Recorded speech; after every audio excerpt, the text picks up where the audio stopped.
తెలంగాణ మట్టిలో పుట్టిన మాణిక్యం స్వాతంత్ర సమరయోధుడు దాశరథిని కాంగ్రెస్ ప్రభుత్వం విస్మరిస్తోందని తెలంగాణ జాగృతి అధ్యక్షురాలు ఎమ్మెల్సీ కల్వకుంట్ల కవిత ఆందోళన వ్యక్తం చేశారు.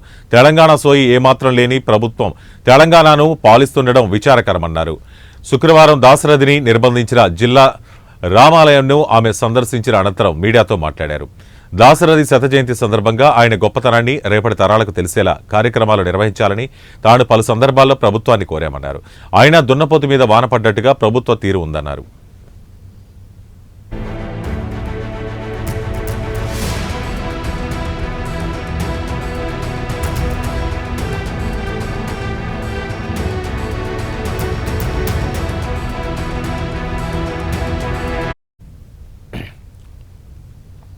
జూలై 22న దాశరథి శత జయంతి ఉందని, ఏ రోజు నుంచి ఆయన శత జయంతి రోజు వరకైనా ఉత్సవాలు నిర్వహించాలని డిమాండ్ చేశారు. దాశరథి స్ఫూర్తిని ప్రతిబింబించేలా కార్యక్రమాలకు రూపకల్పన చేయాలన్నారు. దాశరథి శత జయంతి ఉత్సవాలపై ప్రభుత్వం ఎలాంటి కార్యాచరణ ప్రకటిస్తుందో జూలై మొదటి వారం వరకు వేచి చూస్తామన్నారు. ఒకవేళ ప్రభుత్వం స్పందించకుంటే జూలై 21, 22 తేదీల్లో తెలంగాణ జాగృతి ఆధ్వర్యంలో పెద్ద ఎత్తున దాశరథి శత జయంతి వేడుకలు నిర్వహిస్తామన్నారు. రాష్ట్రంలోని ప్రముఖ కవులు, రచయితలు, ఉద్యమకారులను పిలిచి పెద్ద ఎత్తున కార్యక్రమాలు నిర్వహిస్తామన్నారు. శత జయంతి సందర్భంగా దాశరథి ప్రభుత్వం గౌరవిస్తే బాగుంటుందని, తాము మరోసారి ఇదే డిమాండ్ను ప్రభుత్వం ముందు ఉంచుతున్నామన్నారు. చరిత్రహీనులుగా మిగలవద్దని ఈ ప్రభుత్వాన్ని హెచ్చరిస్తున్నారని అన్నారు. ఇది దాశరథి గారి శత జయంతి సంవత్సరం.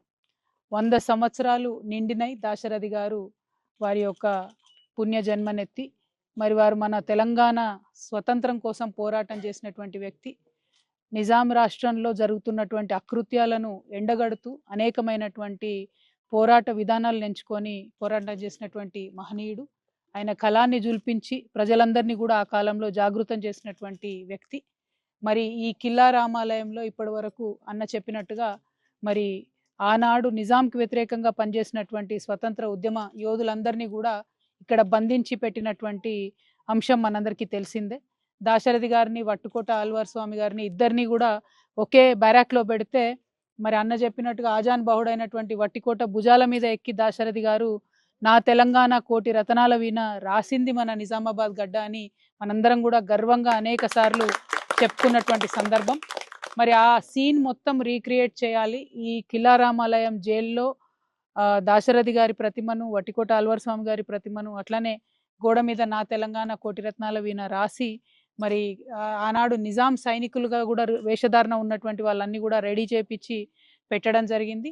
అట్లానే దాశరథి గారి విగ్రహాన్ని కూడా మరి ఇక్కడ ఈ మధ్యలో ఉన్నటువంటి మండపంలో పెట్టి ఈ ప్రాంగణం అంతా కూడా నిజామాబాద్ జిల్లాలో ఉండేటటువంటి కవిమిత్రులకు, రచయితలకు అట్లానే తెలంగాణ ఉద్యమకారులందరికీ కూడా ఇది ఒక మంచి స్థానం కావాలి, ఇక్కడ నుంచి చైతన్యం పుట్టాలనేటటువంటి సదుద్దేశంతో కేసీఆర్ గారి ప్రభుత్వం ఉన్నటువంటి సందర్భంలో ఇక్కడ డెవలప్మెంట్ కార్యక్రమాలని చేపట్టడం జరిగింది. పర్సనల్గా ఎమ్మెల్సీగా కూడా నేను నా ఎమ్మెల్సీ ఫండ్స్ నుంచి కూడా ఒక 40 లక్షల రూపాయలు ఇచ్చి ప్రత్యేకించి మొత్తం కూడా ఎక్కడెక్కడైతే లీకేజెస్ ఉన్నాయో వాటిని ఫిక్స్ చేసి చేయడం జరిగింది. సరే అనుకోకుండా మా ప్రభుత్వం మరి మారిపోయినటువంటి సందర్భంలో ఇక్కడ శత జయంతి సంవత్సరం వచ్చింది. నిజానికి ఇప్పుడున్నటువంటి ప్రభుత్వం దాశరథి గారి శత జయంతి ఉత్సవాలను చాలా పెద్ద ఎత్తున నిర్వహించాల్సి ఉండే. మేము గత కొన్ని నెలలుగా గుర్తు చేస్తున్నాం ప్రభుత్వానికి. కౌన్సిల్లో కూడా ఎమ్మెల్సీగా నేను చాలాసార్లు మాట్లాడాను. దాశరథి గారు చాలా గొప్ప వ్యక్తి. మన తెలంగాణ యొక్క వారసత్వ సంపద దాశరథి గారు.